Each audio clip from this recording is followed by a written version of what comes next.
teman-teman, kenalin nama aku Dinda Putri Anya. Jadi pada kesempatan kali ini aku bakal ngebahas suatu topik atau cerita tentang orang-orang K-popers itu toxic, iya atau tidak. Oh ya, sebelumnya, jadi aku di sini cuma mengutarakan pendapatku aja. Aku nggak maksud menyudutkan atau memojokkan pihak manapun. Aku hanya berpendapat. Kalian boleh kok setuju dengan pendapat aku atau enggak setuju, itu juga boleh, itu hak kalian, terserah kalian. Tapi di sini aku hanya mengutarakan pendapatku dari suatu topik tersebut. K-pop atau yang biasa kita tahu dengan Korean pop itu merupakan suatu, kalau kita bisa sebut tuh seperti aliran genre musik seperti itu. Nah, orang-orang yang menyukai K-pop ini disebut dengan K-popers. Nah, untuk K-popers ini sendiri biasanya itu hanya tertuju ke orang-orang yang menyukai dalam bidang musik saja. Namun masyarakat itu sekarang nggak melulu tentang musik Korea aja, tapi mereka juga menyukai tentang makanan Korea, budaya Korea, fashion Korea, atau juga mereka mengikuti dramanya atau yang biasa kita sebut dengan drakor. Nah, setiap artis baik dari Indonesia, luar negeri atau manapun itu kan pasti punya penggemar ya. Nah, penggemarnya ini kan pasti banyak, kayak sekelompok kayak grup gitu kan. Nah, kalau di K-popers ini sekumpulan fans itu tadi namanya adalah fandom. Jadi semisal ada artis Korea nih, contoh BTS. BTS itu suatu boy band group. Mereka beranggotakan 7 orang. Nah, mereka ini punya sekumpulan fans atau fandomnya itu bernama ARMY. Yang mau aku bahas di sini, orang-orang itu masih memandang atau menganggap orang-orang yang menyukai K-pop ini kayak dipandang sebelah mata atau dipandang miring seperti itu. Dan mereka ini menyebutkan kayak kenapa mereka nggak suka orang-orang K-popers itu karena ada alasannya tersendiri. Yang pertama, kayak orang-orang K-popers itu lebih fanatik. Jadi fanatiknya itu yang kayak mereka tuh selalu update tentang idolanya, bahkan sampai mengikuti kegiatan idolanya. Jadi kayak idolanya tuh nggak ada privacy. Kalau di K-pop itu disebut sasaeng, dan itu fans yang membahayakan. Orang-orang juga menganggap orang-orang yang menyukai K-pop ini kayak kalau mereka tuh udah asik sama dunianya, mereka tuh kayak bakalan lupa waktu, lupa sekitar. Nah, orang-orang melihat dari sebagian orang yang seperti itu. Maksudnya kayak mungkin masyarakat sebagian besar lihat orang-orang yang suka K-pop tuh kayak dia lupa waktu, jadi nggak ngapa-ngapain gara-gara nonton K-pop ini tuh segala macam. Padahal nggak semua K-popers itu kayak gitu. Ada juga K-popers yang bisa bagi waktu, kayak dia bagi waktu buat kuliah atau sekolah, buat ngerjain tugas, ngikuti idolanya, atau istilahnya adalah nge-fun girling. Jadi kayak misal mereka lagi nontonin konsernya, nah itu namanya lagi nge-fun girling seperti itu.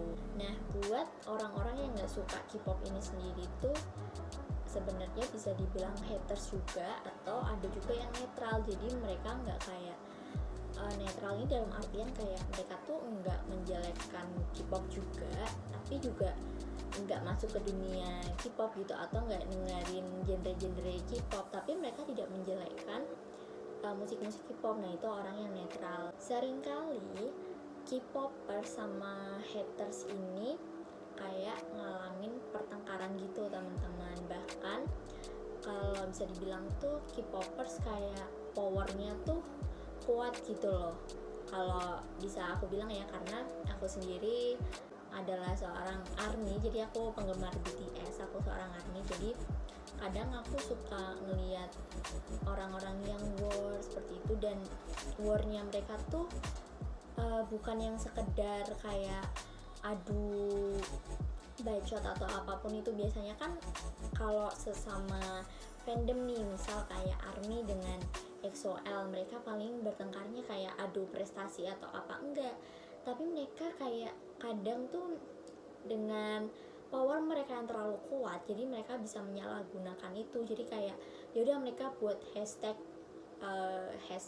biar viral biar semua orang tuh tahu kalau fandom lain tuh gini kayak gitu. Nah, pertengkaran ini tuh pasti kan ada sebabnya ya, nggak mungkin tiba-tiba pertengkaran itu terjadi. Nah, banyak sebenarnya, kalau aku dari ARMY sendiri ya, banyak sebenarnya pertengkaran itu atau istilahnya kayak war antara dengan fandom lain atau dengan bahkan fandom sendiri. Jadi kayak sesama ARMY ini bisa saling war kayak gitu. Jadi war di dalam fandom atau war di luar fandom. Biasanya war atau pertengkaran ini tuh terjadi gara-gara ada satu individu yang kayak mungkin tuh dia ingin mengungkapkan pendapatnya. Kan setiap orang boleh atau bebas berpendapat kan ya, dimanapun dan kapanpun seperti itu. Nah, tapi mungkin kayak salah satu individunya ini dia mau berpendapat tapi dengan cara yang salah,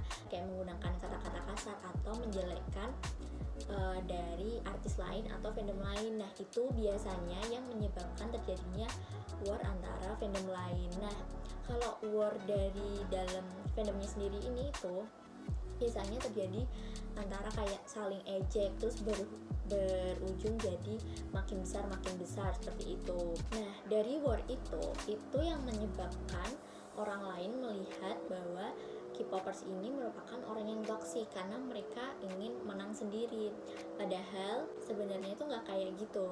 Jadi di dalam satu fandom itu memang ada beberapa orang yang kayak tiap orang kan beda-beda ya, ada yang egois, ada yang ini itu segala macam. Nah, sebenarnya orang-orang dalam fandom ini itu enggak semuanya setoksik itu. Ada juga sebagai fans tuh yang kayak mereka ya udah kalau ada war cuek aja kayak gitu. Ada satu masalah gitu kalau kalian tahu antara tiktokers dari Thailand atau Filipina namanya Remar dengan BTS. Permasalahannya ini kalau aku baca berawal dari satu pasangan muda-mudi cewek cowok gitu. Jadi kayak cowoknya ini suka nih ngeliatin tiktoknya si Remar. Nah, ceweknya tahu, terus ceweknya nggak suka.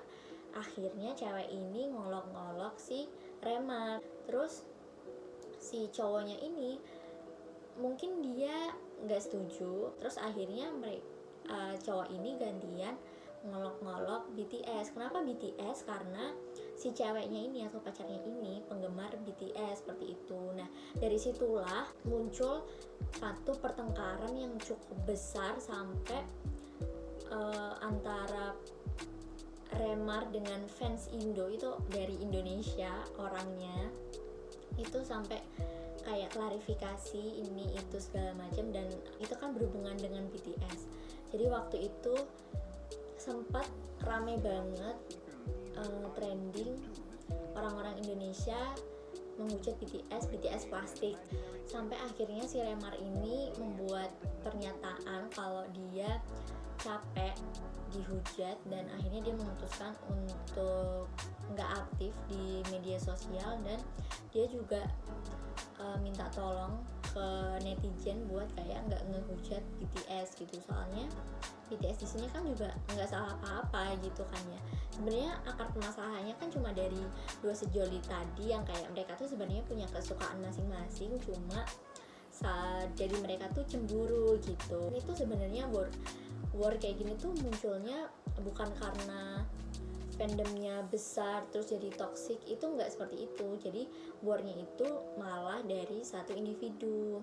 Mungkin kayak netizen misal lagi scroll atau liatin berita, pas aja mereka tuh dapet waktu itu mungkin kayak ngelihat ARMY yang lagi marah-marah atau ini tuh segala macam, terus netizen tersebut langsung ngecap kayak oh nih ARMY toxic nih.